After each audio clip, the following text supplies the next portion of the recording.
মালাকুল মৌত আল্লাহকে প্রশ্ন করছিলেন, দায়িত্ব তো দিছেন, পুরা করতে হবে, কোনো দ্বিমত নাই। কিন্তু মনে ভাবে মানুষ সারাদিন আমার নামের চর্চা করবে, খালি বলবে এই লোকটার কোনো কাজ নাই, শুধু সারাদিন গাজীপুরে ঘুরতে থাকে, যাকে মনে চায় তাকে উঠায় নিতে থাকে, সারাদিন আমার আলোচনা করবে, মানুষের মুখে মুখে থাকবে। তো আল্লাহ প্রতি উত্তরে বলছিলেন, সাআজআলু লিল মাউতি সাবাবা, আমরা মৃত্যুর কারণ বানায় দিব। ইয়াযকুরু সাবাব ওয়া ইয়ানসাক, মানুষ কারণ নিয়ে আলোচনা করবে, তোমার নাম ভুলেও নিবে না। এখন নাম নিতেছে ডেঙ্গু, কয়েকদিন আগে নাম নিছে করোনা, কখনো নাম নেয় স্ট্রোক করছে, কখনো নাম নেয় এটা সেটা, ঠিক না? হ্যাঁ, আরেকটা কারণও আছে। শুধু নবীজির দিকে তাকায়, এই উম্মতের জন্য আল্লাহ এটা করছেন, এই উম্মতের জন্য। এই উম্মতকে আল্লাহ আখেরাতে শাস্তি দিতে চান না। হায় হায়, উম্মত যদি নবী চিনত। আয়সা পড়ছি অবেলা, তো হাতে সময়ও নাই, আর হইল ওয়াজ মাহফিল, অন্য কিছু হইলে হয়তো ওইদিকে চলে যেতাম। নবীজি শুনানের সময় আমার কাছে এখন নাই। যে উম্মত নবী চিনে না, নবীর কারণেই আমরা পাইছি। এই উম্মতকে শাস্তি আল্লাহ আখেরাতে ইনশাআল্লাহ দিবে না। হ্যাঁ হ্যাঁ, দেয় তো দেয় কি কইরা, যার উপরে তিনবার কুদরতি হাত লাগছে। কয়বার? সৃষ্টি লগ্নে একবার, বাছাই পর্বে একবার। আমরা বাছাইকৃত উম্মত। হুয়াজতাবাকুম জাহিদ, শুধু শুধু বলেন নাই, জাহিদু ফিল্লাহি হাক্কা জিহাদি। উম্মতে মুহাম্মাদি, আমাকে পাওয়ার জন্য যতটুকু শক্তি আছে সব লাগায় দে না। তোমাদের সেজদার জায়গা দিয়া নূর ফুটা বাহির হবে, নামাজের উজুর জায়গা দিয়া নূর ফুটা বাহির হবে, আর কারো বাহির হবে না, তোমাদের বাহির হবে। কেমন নূর? ইয়াসা বাইনা আইদিহিম ওয়া বিআইমানিহিম, নূর সামনে ঘুরতে থাকবে, ডাইনে ঘুরতে থাকবে, বামে ঘুরতে থাকবে, পিছে ঘুরতে থাকবে। রিয়াদুস সালিহিনের কিতাবে হাদিসে আছে, নবীরা পর্যন্ত দেখা আক্কা বাক্কা খাবে। এরা কারা? উম্মত তো খাবে, খাবেই। ফেরেশতারা বলবে চিনো না বুঝি, ঠিক না?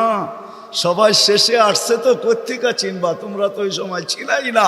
এটা উম্মতে মুহাম্মাদি, উম্মতে মুহাম্মাদি। আজকে এই উম্মত নবী চিনে না, দাবি জানে না। শের জায়গায় চলে আসছি, আর কিন্তু লম্বা হবে না। আল্লাহর দাবি আমাদের কাছে, আল্লাহকে রাজি করো।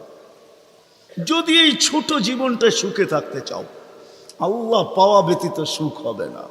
রব্বে কাবার কসম, যদি আল্লাহ পাওয়া ব্যতীত সুখী হইতো, তাহলে দুনিয়ায় সবচেয়ে বেশি সেলিব্রিটিরা আত্মহত্যা কোনোদিন করত না। সবকিছু পাওয়ার পরেও নিজের পিস্তল নিজের মাথায় লাগতো না। সবকিছু থাকা সত্ত্বেও নিজের টাকার কিনা রশি নিজের গলায় কোনোদিন লাগতো না। উন্নত বিশ্বে কোনোদিন আত্মহত্যার প্রবণতা এত বেশি হতো না। আমাকে বুঝাইতে হবে না, আমি চিনি জাপানে আত্মহত্যা কোন জায়গায় করে। আমি দুইবার যেয়ে দেখা আসছি, পাহাড়ও দেখছি, সমুদ্রও দেখছি। আমাকে বুঝাইতে হবে না, আমি চিনি আমেরিকাতে সেলিব্রিটি কয়জন আত্মহত্যা করছে, যাদের নাম মাটিতে পিতলের অক্ষর দিয়া খচিত করা আছে। আমি ওদেরকে চিনি লস এঞ্জেলিসে। আমি যদি না চিনতাম তাহলে আমাকে বুঝাইতে পারতেন, আমি চিনি এদেরকে। সত্য এটাই, সুখ তো আল্লাহ পাইলে হবে। তাও এক কাপড় দুইজনের, একজনের এক কাপড় না, দুইজনের। নামাজ সালাম ফিরাইতে দেরি, উঠা দৌড়াইতে দেরি করে না। আল্লাহর রাসূল ডাইকা দাঁড় করাইছেন, সালাম ফিরাইতে দেরি, দৌড়াইতে দেরি করো না। কারণটা কি? নামাজের পরে দোয়া আছে, তসবিহ আছে, তাহলিল আছে। আমি কথা বলি, তুমি শোনো না। চোখের পানি ছেড়া দিয়া বলতেছে, ইয়া রাসূলুল্লাহ, দুইজনের এক কাপড়। দেখেন দিলে লাগে কিনা। দুইজনের কয় কাপড়? এক কাপড় দুইজনের। আপনি সালাম ফিরান, আমি ছুটা চলে যাই আউয়াল ওয়াক্তে নামাজ পড়ানোর জন্য। খুলা দেই, নামাজ পড়ে ওই ঘরের সুখ দেখাইতেছি, সুখ। স্ত্রী স্বামীর গাল ধরা চিমটি কেটা বলতেছে আমি জান্নাতি। বলছে তুমি কি করে জান্নাতি? বলছে কেন? সবরের জীবন চলতেছে, সবরের বদলা জান্নাত। কোনদিন তোমার কাছে চাহিদা তো দূরের কথা, নিজের মনের কাছেও করি নাই। অভিযোগ তো তোমার কাছে দূরের কথা, অন্যের কাছে দূরের কথা, মনে মনেও কোনোদিন অভিযোগ করি নাই যে আরেকটা কাপড় আনে না কেন। সুখ এটার নাম। স্বামীর চেহারাটা একটু মলিন হয়ে গেছে, তো স্ত্রী আবার চিমটি কেটে বলতেছে চেহারা মলিন কেন? তুমি জান্নাতে চলে যাবে। আমি তুমি কি আমার মতো স্ত্রী পেয়ে শুকরিয়া আদায় করো না? তো হাসতেছে, বলতেছে পাগলি, একবার ডেলি 100বার। তাইলে শুকুরের বদলাও জান্নাত, দুজনে জান্নাতে যে ফুর্তি করবে।